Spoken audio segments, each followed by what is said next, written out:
다윗의 아들 이스라엘 왕 솔로몬의 잠언이라.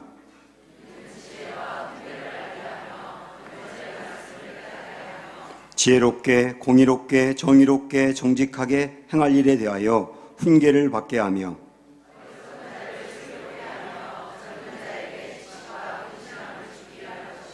지혜 있는 자는 듣고 학식이 더할 것이요 명철한 자는 지략을 얻을 것이라.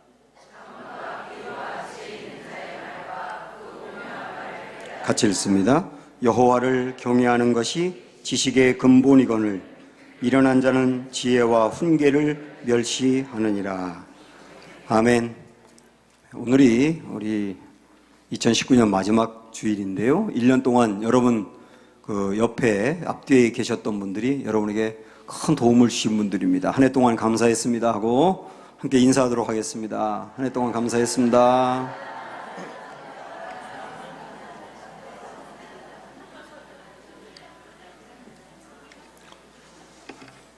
어떤 목사님이 교회를 개척하고 나서 사는 게 매우 어려웠습니다. 그래서 가지고 있던 돈을 한 푼 한 푼 다 쓰게 되었고, 나중에는 집안에 있는 중요한 살림도 파는 일까지 벌어지게 된 겁니다. 그래도 계속 급하게 쓸 때가 있다 보니까 마음의 생각으로 마이너스 통장을 좀 써야 되겠다 이렇게 생각을 합니다.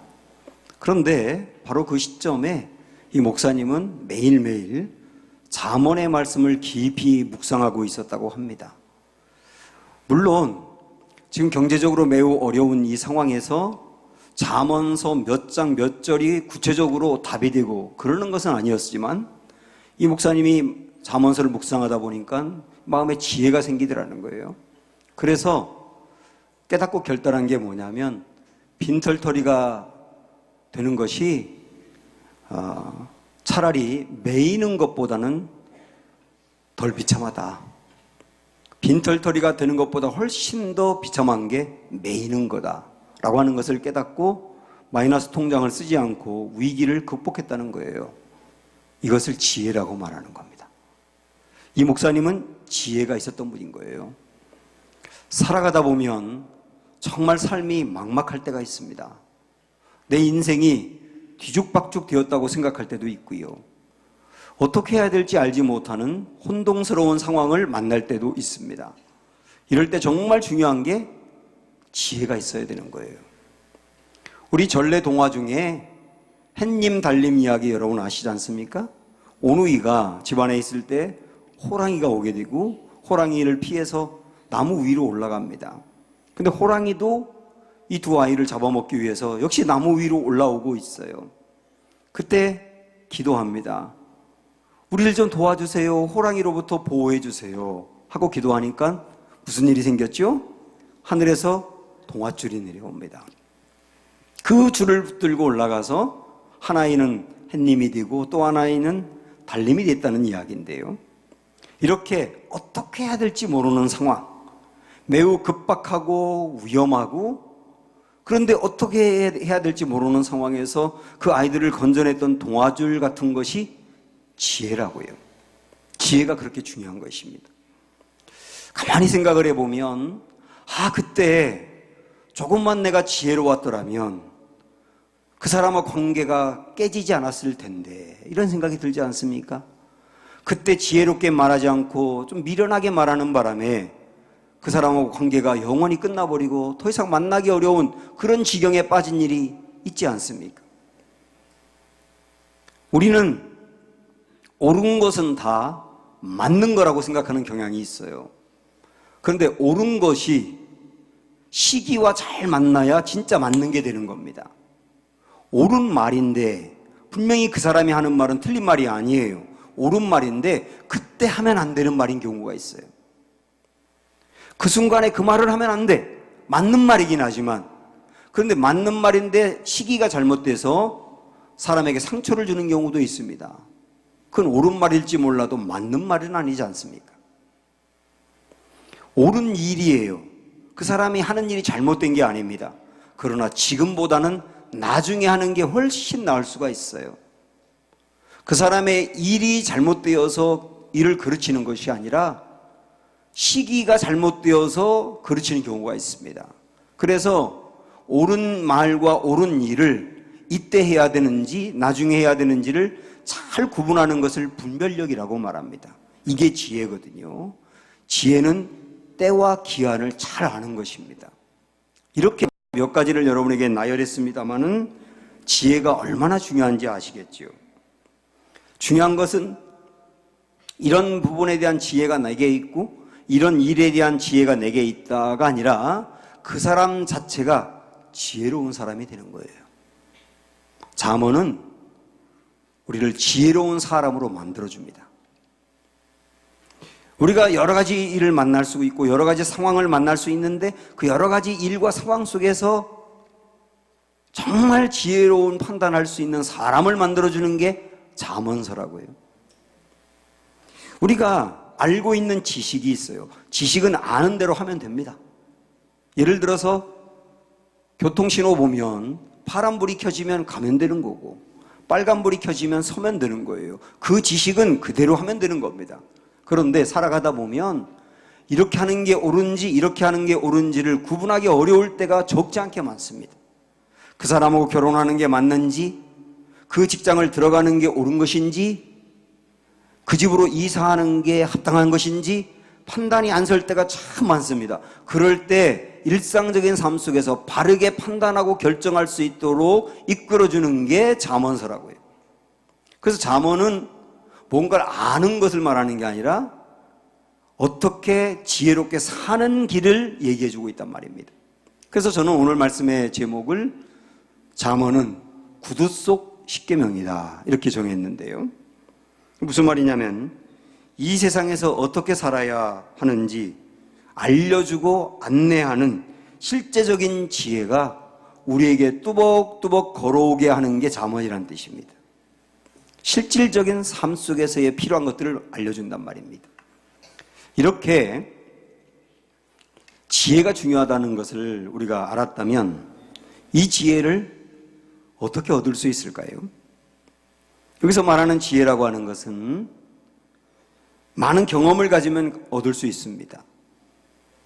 경험이 많은 사람은 지혜롭지 않습니까? 공부를 많이 해도 아는 게 많을 뿐만 아니라 지식과 함께 지혜도 많을 수 있어요. 그런데 여기서 말하는 지혜는 그렇게 세상적으로 꾀가 많고 똑똑해서 이렇게 잘 풀려나가고 그런 지혜를 말하는 것은 아닙니다.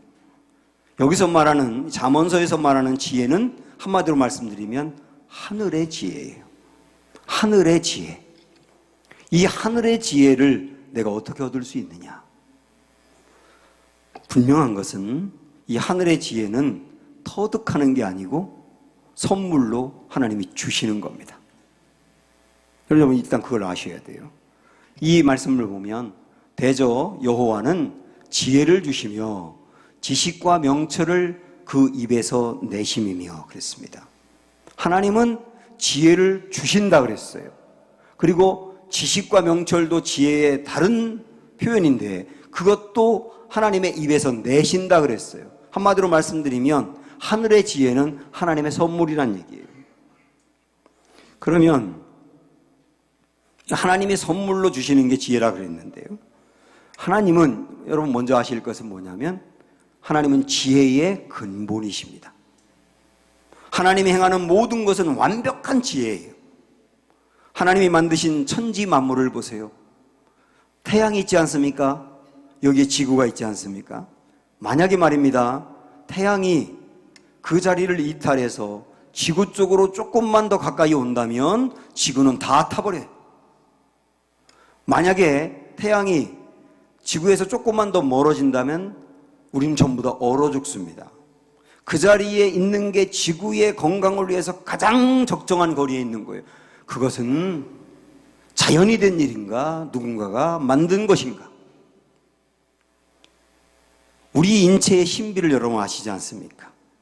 제 몸에는 음식을 먹으면 그걸 잘 분해해서 소화시키는 우위가 있어요. 그리고 제 안에 있는 심장은 하루에 10만 번씩 어김없이 펌프질을 합니다. 제 안에는, 제 속에는 무려 60조 개나 되는 DNA가 있어요. 이 세포 때문에 저희 아이들은 성격이 저와 비슷하고 닮은 데도 있고, 어떤 집을 보면 아빠와 아들이 생긴 게 거의 똑같고 목소리도 똑같은 경우가 있어요. 이게 다 DNA 세포 때문에 그런 것인데, 이게 한 사람 안에 60조개가 있다니까요. 와, 이 정밀하게 만든 우리 인체의 신비는 저절로 생긴 것인가, 누군가에 의해서 디자인되고 만들어진 것인가? 분명하지 않습니까? 우리 하나님께서 이 우주의 만물과 우리 인체의 구석구석을 하나님이 지혜로 만드신 거거든요. 이걸 볼 때 우리 하나님이 얼마나 지혜로운지 아시겠죠? 모든 사람이 영원히 해결할 수 없는 미제가 있습니다. 그게 뭐냐면 죄 문제예요. 이 죄 문제를 영원히 해결할 수 없습니다. 어느 누구도 스스로 해결할 수 없습니다. 그런데 이 죄를 해결하지 못하면 구원이 없어요. 이걸 어떻게 하란 말입니까? 이걸 우리 하나님의 지혜로 풀어내셨어요. 우리 모든 사람이 지은 죄와 죄로 인해서 받아야 될 형벌, 그 형벌 안에 멸망도 있는데, 그런 것에서 벗어나서 구원받기 위해서는 누군가가 대신 죄의 형벌을 짊어져야 되거든요. 그런데 대신 형벌을 당하려면 죄가 없어야 되는 겁니다. 근데 사람 중에는 어느 누구도 죄가 없는 사람이 없어요. 죄가 없는 분은 오직 한 분, 하나님밖에 없어요. 그 하나님이 죄를 감당하기 위해서 이 땅에 오신 거예요. 그런데 하나님이 죽을 수는 없지 않습니까? 대신 죽으려면 사람이어야 죽을 수 있잖아요. 그래서 하나님이 인간이 되셔서 그 인간의 몸으로 죄를 담당하기 위해서 돌아가신 거예요. 이렇게 영원히 해결할 수 없는 미제인 죄 문제를 해결하기 위해서 하나님께서는 아들 예수님을 하나님이신데도 인간의 몸을 비워 보내심으로 그분이 대신 죄를 담당함으로 우리의 구원을 이루셨다. 그럼 이 놀라운 지혜를 아시겠어요? 우리 하나님은 지혜의 근원이 되십니다. 우리 예수님도 마찬가지입니다. 하나님과 본질이 똑같은 우리 예수님도 지혜의 근원이세요. 그래서 마가복음 6장에 보면은 우리 예수님에 대해서 이렇게 말하는 것이 나옵니다. 안식일이 되어 회당에서 가르치시니 많은 사람이 듣고 놀라 이르되 이 사람이 어디서 이런 것을 얻었느냐? 이 사람이 받은 지혜와 그 손으로 이루어지는 이런 권능이 어찌 됨이냐? 우리 예수님이 하시는 말과 그리고 우리 예수님이 행하시는 그 능력을 보면서 사람들이 깜짝 놀라면서 하는 말이 뭐냐면, 와, 이 지혜가 어디서 나온 거냐? 우리 주님은 지혜의 근원이 되신다는 거예요.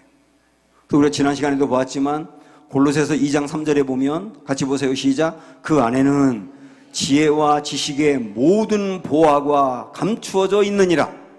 우리 주님 안에는 지혜와 지식의 모든 보화, 다시 말하면 부족함이 없는 지혜가 우리 예수님 안에 충만하다. 하나님 안에 있는 지혜, 우리 예수님 안에 부족함이 없는 이 지혜를 우리에게 선물로 주실 때 우리 안에는 하늘의 지혜가 넘치는 거예요. 지혜는 주님의 선물입니다. 그러면 이 지혜를, 하늘의 지혜를 누구에게 주실까요? 다시 말씀드린다면 누가 하늘의 지혜를 덧입을 수 있을까요? 잠언서에서 아주 명백하게 답을 주고 있습니다. 오늘 우리 읽었던 말씀 7절에 보면 이렇게 말씀합니다. 시작. 여호와를 경외하는 것이 지식의 근본이거늘 미련한 자는 지혜와 훈계를 멸시하느니라. 여호와를 경외하는 것이 지혜의 근본, 지식의 근본이다. 여기서 말하는 지식은 사실 지혜를 말하는 겁니다. 여기만이 아닙니다. 잠언 9장에 보면 비슷한 말씀이 나오는데요. 여호와를 경외하는 것이 지혜의 근본이요 이랬고요. 시편 119편 10절에 봐도 여호와를 경외함이 지혜의 근본이라 반복적으로 이야기하고 있습니다. 욥기, 시편, 잠언, 전도서, 아가 이 5권을 성문서 내지는 지혜서라고 분류를 하는데 이 5권에서 반복적으로 계속 강조하는 중심 주제가 뭔지 아세요? 여호와를 경외함이 지혜의 근본이다. 아주 쉽게 말씀드리면 하늘의 지혜는 누가 덧입느냐? 여호와를 경외하는 사람이 받는다는 거예요. 그래서 오늘 우리가 한 해를 마감하는 주일이고 이제 당장 며칠만 지나면 새로운 한 해를 시작하는데 여러분 내년 한 해를 계획할 때 정말 중요하게 우리가 계획을 세워야 될 것 중에 하나가 뭐냐면 주여 여호와를 경외하는 사람이 되기를 원합니다. 한 해 동안 정말 여호와를 경외하는 사람이 되기를 원합니다. 이런 계획이 여러분 안에 있기를 축복합니다. 제가 몇 년 전에 DTS라고 예수 제자 훈련학교라고 하는 훈련을 6개월 동안 받은 적이 있습니다. 이때 미국에서 오신 아주 굉장히 경건하고 영성이 깊은 목사님과 상담할 기회가 있었는데요. 그 목사님이 저에게 묻더라고요. 목사님의 제일 중요한 기도 제목이 뭡니까? 그래서 제가 생각을 했습니다. 그때 당시에 우리 아이들이 중고등학생들이었기 때문에 공부를 잘 하는 것도 중요하고 교회가 부흥하는 것도 아주 중요한 기도의 제목인데 제가 고민하다가 내놓은 답은 이거였습니다. 저는 여호와를 경외하는 사람이 되기 원합니다. 그랬더니 그 말을 들은 목사님이 반색을 하면서 오, 목사님 최고의 기도 제목이죠. 목사님이 정말 그렇게 되기를 축복합니다 그러더라고요. 저는 목회자로서 저를 지혜롭게 해달라고 기도를 참 많이 합니다. 어떤 때는 우리 성도님들이 정말 힘들고 어려운 문제를 만나서 이 고민을 안고 저를 찾아올 때가 있거든요. 그 이야기를 들으면 정말 너무나 안타까워서 뭔가 답을 드리고 싶은데 그런데 아무리 제가 생각해도 마땅한 답이 안 나올 때가 있어요. 그때 내가 하늘의 지혜가 나에게 있다면 얼마나 좋을까 이런 생각을 하게 됩니다. 저는 이전에 목회하면서 제가 지혜롭지 못해서 교회를 떠난 분들이 있었어요. 제가 조금만 더 지혜로웠더라면 그분들 마음에 상처를 주지 않고 그분들이 교회에 계속 잘 다녔을 텐데 제가 지혜롭지 못해서 그분들이 떠난 거예요. 그걸 생각하면서 제가 가슴을 치면서 아파했습니다. 그러면서 기도했어요. 하나님 저에게 지혜를 좀 주세요. 지금도 제가 여러분에게 설교하고 있지만 제가 더 지혜롭다면 이 설교에 하나님의 지혜가 부어져서 설교를 듣는 여러분에게 정말 힘이 생기고 은혜가 된다면 얼마나 좋겠습니까? 그래서 지혜를 구하기도 합니다. 그런데 이 말씀을 연구하면서 알게 됐어요. 여호와를 경외하는 것. 여호와를 경외하는 것이 지혜의 근본이다. 여호와를 경외하는 사람에게 하나님이 부어주시는 선물이 하늘의 지혜다. 그래서 저는 초점이 분명히 생겼어요. 여호와를 경외하는 사람이 되어야 되겠다. 여호와를 경외하는 여러분들이 되시기를 축원합니다. 그러면 여호와를 경외한다는 게 뭘까요? 조금 추상적인 말인데 좀 여러분이 손에 잡히도록 말씀을 드리면 제 안에는 주님이 계십니다. 제 안에 분명히 주님이 계세요. 저는 그것을 믿습니다. 그런데 제 안에 주님이 계시다는 것을 그 단순하게 믿는 것뿐만 아니라 제가 느끼고 누릴 때가 있어요. 야, 정말 내 안에 주님이 계시는구나 하고 느낄 때가 있어요. 그때 제 안에서는 기쁨이 터져 나옵니다. 야, 주님이 내 안에 계셔. 주님이 내 안에 계시다고 하는 것 때문에 그렇게 기쁠 수가 없어요. 그런데 주님이 제 안에 계시다는 것 때문에 동시에 드는 마음이 뭔지 아세요? 두려움이에요. 주님이 제 안에 계시다는 게 저를 그렇게 하나님에 대해서 두려워하게 하더라고요. 하나님이 내 안에 계시다는 그 사실로 한편으로는 참 기쁘지만 하나님이 참 기쁘지만 한편으로는 하나님이 두려운 이게 여호와를 경외하는 거예요. 조금 더 풀어서 말씀을 드리면 하나님이 계시다고 하는 것을 인정하고 하나님이 내 안에 계시다고 하는 것을 믿고 그래서 그분을 의식하고 그분을 의지하고 그분의 뜻은 옳다는 것을 신뢰하고 그분이 나를 인도하는 것을 신뢰하며 따라가는 것, 이게 여호와를 경외하는 거예요. 그러니까 여러분 더 헷갈리시죠? 잠언서에는 여호와를 경외함이 지혜의 근본이다 하는 것을 반복적으로 이야기하면서 여호와를 경외한다는 게 구체적으로 무엇인지를 요소요소에 심어 놓았습니다. 아주 구체적으로요. 그래서 잠언서에 있는 그 말씀 중에 여호와를 경외한다는 게 구체적으로 무엇인지 우리가 한 구절 말씀만 여러분에게 드리겠는데 그게 잠언서 3장입니다.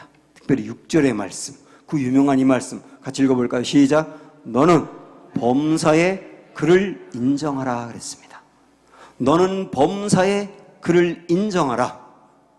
이게 바로 여호와를 경외해야 하는 하나의 모습인 거예요. 그런데 아주 중요한 모습입니다. 어떤 신학자는 이 잠언서 3장 6절의 말씀은 성도들에게 마치 북극성과 같은 말씀이라고 이야기했습니다. 길을 잃어버린 사람에게 북극성을 보면 방향을 알 수 있듯 이 잠언서 3장 6절의 말씀, 너는 범사에 여호와를 인정하라 라고 하는 말씀이 우리 성도들에게 북극성과 같다는 거예요. 이게 여호와를 경외하는 모습인데요. 그러면 조금 더 깊게 들어가서 그러면 여호와를 인정한다는 것은 또 뭐냐? 두 가지 정도로 말씀드릴 수 있을 것 같습니다. 첫째는 여호와를 경외한다는 것은, 인정한다는 것은 하나님을 의식하며 하나님께 묻는 겁니다. 진짜 하나님을 인정한다면 하나님께 묻게 돼 있어요. 만약에 시어머니를 모시고 사는 집이 있다고 생각을 해보세요. 어느 날 외식을 하게 됐습니다. 그런데 그 시어머니에게 뭐 드시고 싶냐고 물어보지도 않고 시어머니는 뜨끈뜨끈한 찌개를 드시고 싶은데 묻지도 않고 피자집으로 가서 밥을 먹어요. 그러면 그 어머니는 최하거든요. 어떻게 생각하느냐면 나를 완전히 무시하는구나. 내가 뭘 먹고 싶은지 물어보지도 않는구나. 그 말하면 나를 시어머니로 인정도 안 하는구나. 이렇게 되는 거지 않습니까? 시어머니로 인정한다면 묻는 게 당연한 거예요. 미국에서 실제 있었던 얘기인데 어느 날 아들이 아버지에게 와가지고 뭐라고 말하냐면 아버지 저 결혼합니다. 그러면서 언제 몇 월 며칠 어디에서 결혼한다고 통보하더라는 거예요.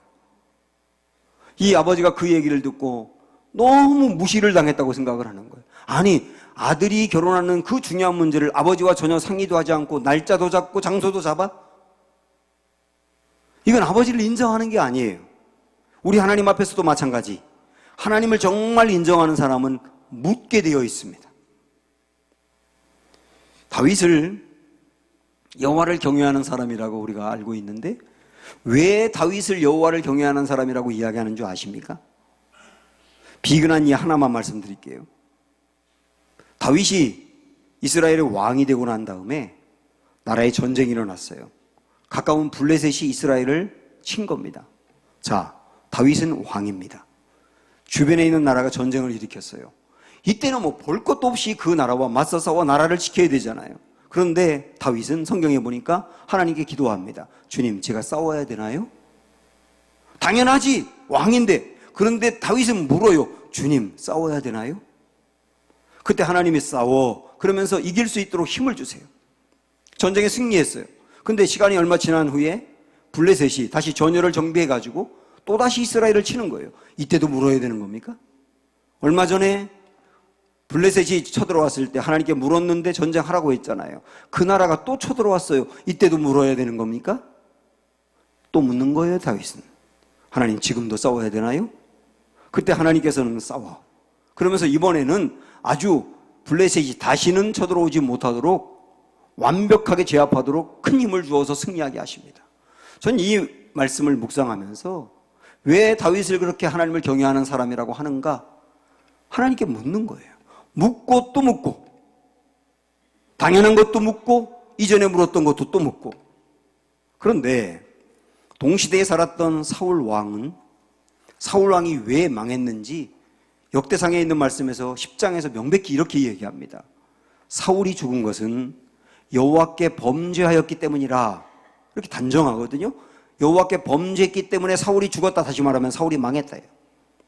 그가 여호와의 말씀을 지키지 아니하고 또 신접한 자, 무당이죠. 신접한 자에게 가르치기를 청했다.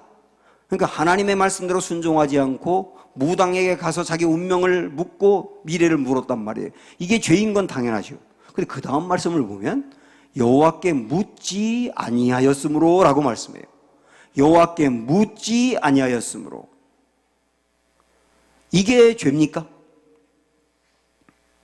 이게 죄입니까? 여기서 여호와께 묻지 않은 것을 죄라고 말하는 것은 여호와께 묻지 않은 것 자체가 죄라는 의미보다는 여호와께 묻지 않다 보니 자기의 판단과 상식으로 결정했는데 그게 죄로 가는 길이었다는 거예요. 사울인들 일부러 죄를 졌겠습니까? 사울도 옳은 길을 선택한다고 한 겁니다. 이 길이 옳은 길이라고 생각하며 결정했습니다. 그러나 묻지 않다 보니 그가 결정하고 선택한 길은 죄로 가는 길이었다는 거예요.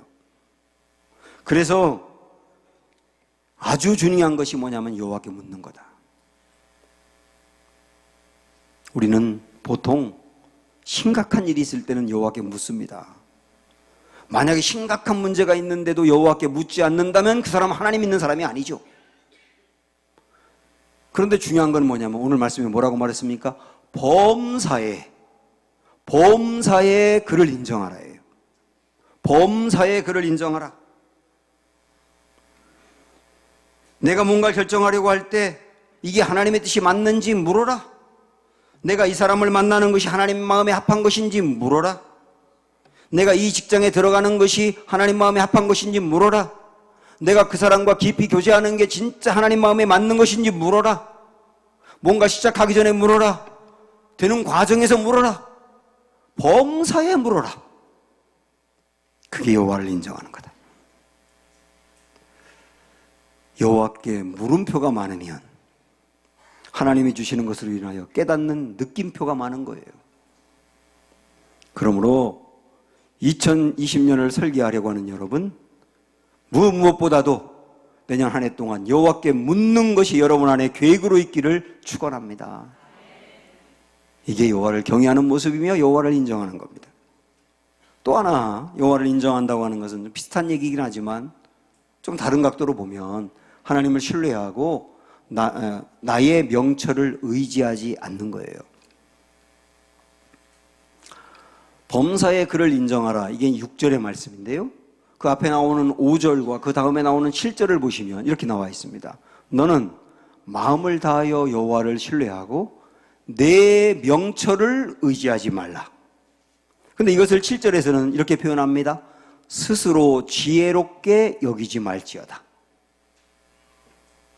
내 명철을 의지하지 말지어다. 그게 다르게 말한다면 스스로 지혜롭다고 생각하지 말라는 거예요.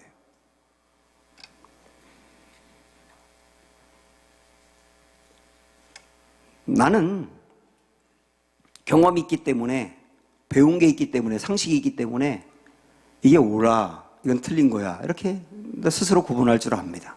중요한 거죠. 그런데 때로는 내가 옳다고 생각하는 것과 하나님의 말씀이 상치될 때가 있어요.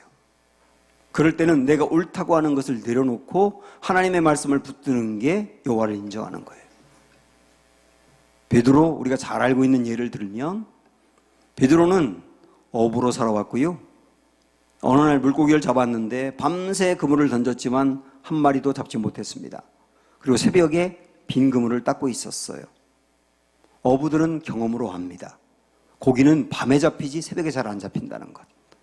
밤에 물고기가 안 잡히면 새벽은 절대 안 잡힌다는 것 압니다. 경험으로 알아요.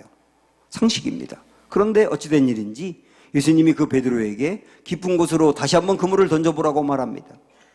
그때 내가 경험한 거, 내가 알고 있는 상식으로는 안 맞는 말이지만 자기 생각을 내려놓고 예수님의 말씀대로 그물을 던졌지 않습니까? 어마어마한 고기가 잡혔잖아요.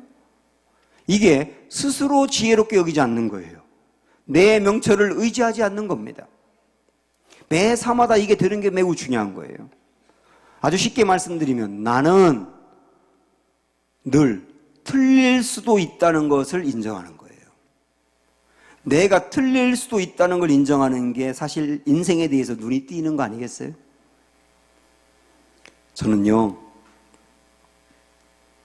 예전에 아주 깨끗한 목사가 되고 싶었고 사람들에게도 나는 매우 깨끗한 목사라고, 투명한 목사라는 것을 보여주고 싶었어요.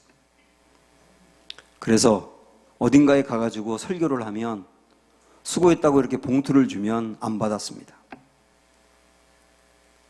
근데 한 번은 안 받았는데 그때 그 단체의 회장님이 저에게 봉투를 주면서 제가 안 받으니까 이렇게 말하더라고요. 모든 목사님이 다 받는데요. 근데 안 받고 돌아왔습니다. 그게 제가 깨끗한 걸 보여주는 거였어요. 그런데 돌아오는 길에 어떤 생각이 퍼뜩 드냐면, 야, 내가 깨끗한 목사라고 하는 것을 보여주다가 보니 그동안에 봉투를 받았던 목사님들을 바보로 만들었구나. 나는 다른 목사님들하고 달라. 나는 아주 깨끗한 사람이야. 이거를 보여주려다 보니 다른 목사님들을 깨끗하지 않은 사람으로 만들어버린 거예요. 그때 제가 눈이 딱 띄인 게 뭔지 아십니까? 내가 틀릴 수도 있다는 걸 알게 된 거예요. 내가 당연히 옳다고 생각하는 것이 틀릴 수도 있다는 걸 알게 된 거예요. 그때 제가 한 단계 제 인생에 대해서 눈이 띄었다고 할까요? 그래서 요즘은 제가 주는 대로 족족 다 받습니다.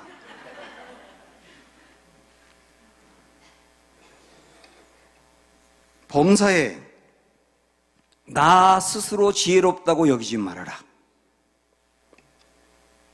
직장 생활을 할 때, 거래처와 거래를 할 때, 내가 연구실에서 연구할 때, 누군가를 만나 교제할 때 범사에 하나님을 인정하라고 하는 말은 내가 지혜롭다고 여기지 말고 하나님의 말씀이 늘 맞다는 것을 받아들여라. 그리고 그 둘이 충돌할 때는 내 것을 내려놓아라. 이게 여호와를 인정하는 것이라고 얘기해요. 절대 쉽지 않습니다. 내가 옳다고 생각하는 것, 늘 그렇게 옳다고 생각하며 살아왔던 것들이 말씀과 충돌할 때 그걸 내려놓는다는 것은 굉장히 어려운 일인데, 그러나 이때 온전히 여호와를 신뢰하는 자가 되어보십시오. 내 것을 내려놓고 하나님 옳다고 여기는 걸 붙들고 가보세요. 진짜 여호와를 인정하는 것이 그 일이라니까요. 이렇게 여호와를 인정할 때, 이게 다시 말하면 여호와를 경외하는 것이라고 했는데요, 그들에게 주어주시는 하나님의 약속이 있습니다. 6절의 말씀을 다시 보시면 시작. 너는 범사에 그를 인정하라. 그리하면 내 길을 지도하시리라. 범사에 그를 인정하고, 다시 말하면 여호와를 경외하는 그 사람에게 하나님이 부어주시는 약속이 뭐냐면 우리 길을 지도하신답니다. 우리 길을 지도하신다는 말도 두 가지 의미로 우리가 해석할 수 있는데요, 하나는 우리의 길을 인도하신다는 거예요. 우리 한 해를 마감하고 새로운 한 해를 시작하려고 하는데 여러분 삶에 대해서 불안하지 않으세요? 오늘날 살아가는 사람들이 다 불안해합니다. 그래서 많은 사람들이 불안해서 이럴 때 점쟁이를 찾아가는 거예요. 그리고 자기 운명을 묻는 거예요. 여러분, 얼마나 불안하면 자기의 운명을 점쟁이에게 묻습니까? 불안하니까 그런 거예요. 불안하면 두렵거든요. 두려운 나머지 그러는 거예요. 그래서 우리는 생각하는 겁니다. 야, 불안하기 짝이 없는 이 세상, 불투명하고 미래가 분명하지 않은 이 세상에서 정말 우리의 미래를 알고 우리를 선한 길로 인도할 분이 계시다면 좋겠다. 이런 생각이 들지 않습니까? 우리 인생길은 마치 광야를 걷는 것만 같습니다. 광야길은 길이 없어요. 광야는 뱀과 전갈이 순식간에 들이닥쳐서 물 수가 있어요. 모래 폭풍이 밀려올 수도 있습니다. 그래서 광야길은 절대로 혼자 가면 안 됩니다. 광야길은 선한 목자와 함께 가야 되는 겁니다. 우리의 인생길도 광야길과 같은데요, 우리의 인생길을 진짜 인도할 선한 목자가 있다면 광야길도 걸을 수 있겠는데, 사특한 길이 아니고 절대 들어가서는 안 되는 길이 아니고 거기에 지뢰가 매설이 되어 있는데 우리는 모르지 않습니까? 그 지뢰를 밟으면 끝인데 우리 인생 앞길에는 그 지뢰가 매설되어 있는 것 같은 때가 있지 않습니까? 절대 그 사람을 따라가면 안 돼. 그 사람을 만나면 안 돼. 그 사람이 지뢰밭이거든요. 그런데 안 보여요. 겉으로는 좋게 보여요. 그런데 그 사람이 지뢰밭이라고 하는 것을 알려주는 누군가가 선한 목자가 내 인생을 인도한다면 좋겠다. 이런 생각이 들지 않습니까? 우리가 며칠 후에 만나게 될 2020년은 한 번도 걸어본 적이 없는 처음 걷는 길을 만나게 될 겁니다.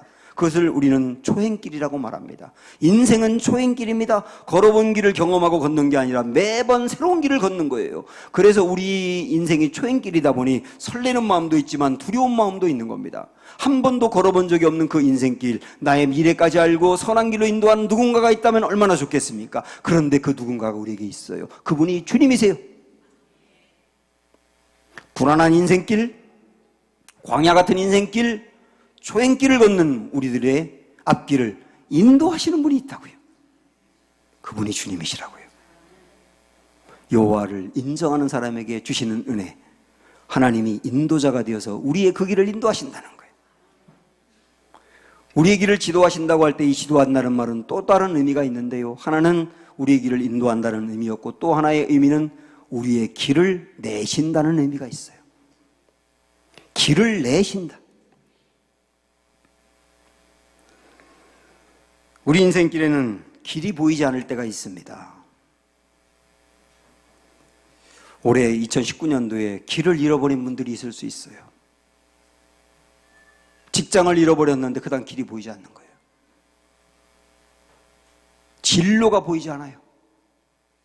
부모와 자녀와의 관계, 부부관계에서 갈등이 생겼는데 풀어야 될 길이 보이지 않는 거예요. 살다 보면 우리 인생길에 정말 길이 안 보일 때가 있습니다. 그런데 사랑하는 여러분, 우리 하나님은 광야에도 길을 내신 분이세요. 바다에도 길을 내신 분이세요. 홍해에도 길을 내신 분이세요. 그 주님을 여러분의 인생의 목자로 삼는다면 되지 않을까요? 그래서 여호와를 인정하고 여호와를 경외함으로 하나님이 우리의 길을 지도하시며 길을 내신다고 한다면 현재 길이 보이지 않는다고 절망할 게 아닙니다. 현재 길이 보이지 않는다고 포기할 게 아니에요. 오히려 이럴 때일수록 더 여호와를 경외하세요. 여호와를 인정하세요. 그때 하나님께서는 없는 길을 열어가시며 한 길을 막았다고 한다면 또 다른 길을 열어가시는 은혜를 우리가 보게 될 것입니다. 우리 시간의 초점은 그래, 여호와를 경외하는 것, 여호와를 인정하는 것, 그걸 우리의 중요한 기도 제목으로 삼고 한 해를 새롭게 설계하는 오늘 이 시간 되기를 주님의 이름으로 축원합니다. 내 삶에 들어온 주님의 말씀 함께 찬양하죠.